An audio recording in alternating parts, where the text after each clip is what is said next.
इस वीडियो में हम बात करने वाले हैं कि हमारे सैमसंग के मोबाइल में अगर हमें म्यूज़िक साउंड वगैरह या आवाज़ नहीं आ रही है तो हमें क्या करें। जिस सिचुएशन में हम वीडियो वगैरह भी प्ले करते हैं उस सिचुएशन में भी हमें कुछ भी सुनाई नहीं दे रहा है तो हमें करना क्या चाहिए उस सिचुएशन में, जिससे कि इस प्रॉब्लम से हम सॉल्व कर सकें। ठीक है, जैसे कि हम गैलरी में से किसी वीडियो को प्ले करते हैं और यहाँ पर उसकी आवाज़ को चेक करते हैं तो आवाज़ बिल्कुल भी नहीं आती है। ठीक है, क्योंकि यहाँ पर एक हल्का सा आपको पॉइंट मिलता है, छोटा सा, आपको इसको ऑन करना होता है तब इसमें आवाज़ आती है, इससे पहले इसमें आवाज़ नहीं आती। ठीक है, सारी वीडियोस में आपको ये चीज़ देखने के लिए मिलेगी और आप अपने वॉल्यूम से भी चेक कर सकते हैं। यहाँ पर ये कम ज़्यादा तो नहीं है। और आप जो है सेटिंग्स में जाइएगा।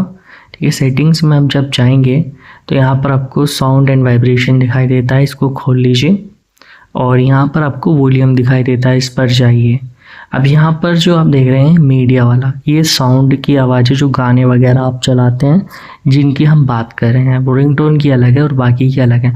तो ये देख लीजिएगा, ये यहाँ पर पूरी तो है, अगर है तो ठीक है बस। फिर उसके बाद आपको क्या करना है, एक बार अपने फ़ोन को बंद करके भी खोल के देख लीजिएगा। अगर हो सकता है कि कभी कभी वॉइस यहाँ पर नहीं आती, और अपडेट भी करके देख लीजिएगा, कभी न्यू अपडेट की वजह से भी ये इशू क्रिएट हो जाता है। सबसे लास्ट में आप एक चीज़ बस कर दीजिएगा, अगर आपकी प्रॉब्लम सॉल्व नहीं हो रही है किसी भी तरीके से तो आप यहाँ पर जनरल मैनेजमेंट पर जाकर रीसेट पर जाइएगा और यहाँ से जो है रीसेट ऑल सेटिंग्स पर टिक करके बस रीसेट मार दीजिएगा। बस यहाँ से ज़्यादा कुछ डेटा डिलीट नहीं होगा, बट आपके साउंड्स वगैरह में भी आ जाए।